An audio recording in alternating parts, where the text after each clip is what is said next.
4000 લોકોને બેસાડી અને 4000 લોકોને બેસાડીને એના મોબાઈલનો સ્ક્રીન ટાઈમ ચેક કર્યો. એના મોબાઈલનો સ્ક્રીન ટાઈમ 3 કલાક કરતા વધારે આવ્યો.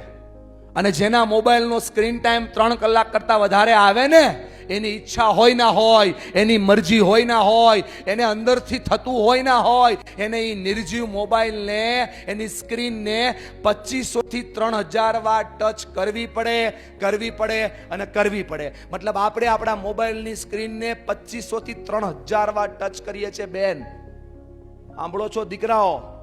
અને આપણી ઘરે આપણા જીવતા જાગતા મા બાપ છે, જીવતા જાગતા બચ્ચાઓ છે, એને દિવસમાં 10 વાર પણ ટચ કરતા નથી. એટલે પ્રોબ્લેમ થઈ રહ્યા છે યાર. સ્પર્શ ક્યાં કરવાનો છે એ ભૂલી ગયા ને, એટલે પ્રોબ્લેમ થઈ રહ્યા છે. તમે બેનો સાંભળો, તમને ગમશે નહીં. તમે જીજાબાઈ નહીં થાવ તો ચાલશે. જીજાબાઈ એટલે છત્રપતિ શિવાજીના મધર, એના આઈ. તમે જીવંતાબાઈ નહીં થાવ ચાલશે. જીવંતાબાઈ એટલે રાણા પ્રતાપના માં. તમે જીજાબાઈ નહીં થાવ ચાલશે, તમે જીવંતાબાઈ નહીં થાવ ચાલશે, પણ તમે જીઓબાઈ નો થાવ. આ જીઓબાઈ બહુ ડેન્જર હોય. રાતે 12 વાગે 1 GB નેટ આવે, બીજે દી રાતે 12 વાગે પૂરું કરે, એને જીઓબાઈ કહેવાય.